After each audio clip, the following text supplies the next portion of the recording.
satu yang saya katakan tadi, Malaysia mengakui masih ada jurang sosial atau social deficit yang perlu diurus. Perlu diurus. Kerana social deficit ini adalah hasil kajian empirikal daripada Indeks Perpaduan Nasional 2018 yang dijalankan oleh pihak kita, Institut Kajian Etnik dengan Jabatan Perpaduan tahun 2018. Kini Jabatan Perpaduan telah dinaik taraf dan bertukar menjadi Kementerian Perpaduan, membuktikan bahawa keseluruhan hubungan kaum di Malaysia pada asasnya adalah baik. Tetapi terdapat 10 defisit sosial yang perlu diurus senantiasa untuk memastikan keadaan ini, kesepaduan ini masih boleh diteruskan. Kenapa saya kata begitu? Macam yang pertama tadi, konsep pertama perpaduan diidamkan. Dia ada detik perpaduan dan detik perbezaan. Detik perpaduan kita lihat ialah bila mana Lee Chong Wei, misalnya Datuk Lee Chong Wei main badminton, semua orang Malaysia sokong. Boleh berhenti tepi jalan, berhenti kat kedai mamak nak sokong Lee Chong Wei. Datuk Lee Chong Wei. Tapi bila timbul isu kalimah Allah, seolah-olah negara ini mengalami detik perbezaan yang boleh bergolak pada bila-bila masa. Ini yang kita panggilkan stable tension tadi. Jadi kita mengakui bahawa ada detik-detik tertentu kita boleh bekerjasama, boleh berbaik, boleh meneruskan progres pembangunan.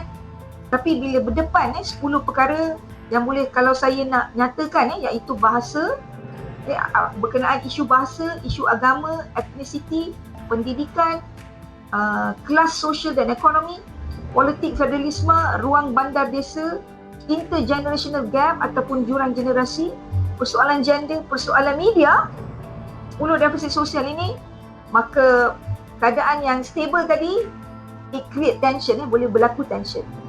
Proses penyatupaduan ini perlu berlaku secara konsisten, aktif, berkesan, perlu diusahakan dengan mewujudkan apa yang dinamakan tapak integrasi ataupun platform of integration.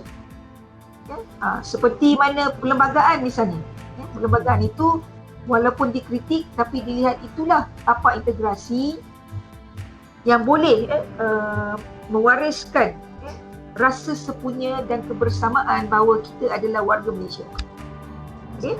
Kemudian meraihkan Hari Kebangsaan juga adalah satu tapak integrasi di mana ianya cuti yang disambut diraihkan oleh semua, tak kiralah Cina, India, Melayu, dan juga semua mahu meraihkan Hari Kebangsaan, pasang bendera misalnya, perayaan keagamaan, dapat diskaun cuti, semua berebut, sukalah kongsi raya pun suka, Tai Pusat pun suka. Jadi usaha untuk mewujudkan penyatupaduan ini perlu senantiasa dihidupkan. Kalau kita lihat dalam konteks sejarah perpaduan negara, perpaduan itu sepatutnya bermula daripada rumah. Perpaduan sesama keluarga terdekat, kemudian perpaduan dalam konteks keluarga yang besar, kemudian diikuti dengan perpaduan di antara dalam kalangan kejiranan kita. Di situlah konsep perpaduan itu akan bermula dengan lebih baik lagi. Seterusnya, kalau kita nak lihat perpaduan sesuai dengan negara yang berbilang kaum ini, kita perlu melihat bahawa perpaduan itu suatu yang penting membentuk apa yang kinali sebagai bangsa Malaysia. Dalam secara sosiologinya atau antropologi sosiologinya, kita lihat yang ada ialah bangsa Malaysia, dan di bawah bangsa Malaysia itu ada Melayu, Cina, Iban, Kedazan dan sebagainya. Jadi selagi perasaan kemalaysiaan itu kurang ada kepada kita, selagi perasaan kekitaan itu kurang ada, misalnya kita nak lihat isu kemiskinan. Kemiskinan itu tidak mengenal kulit, tidak mengenal agama dan juga bangsa. Apabila orang itu miskin, lapar, perasaan lapar dia sama saja, sama ada dia Melayu, Dayak, Cina ataupun India.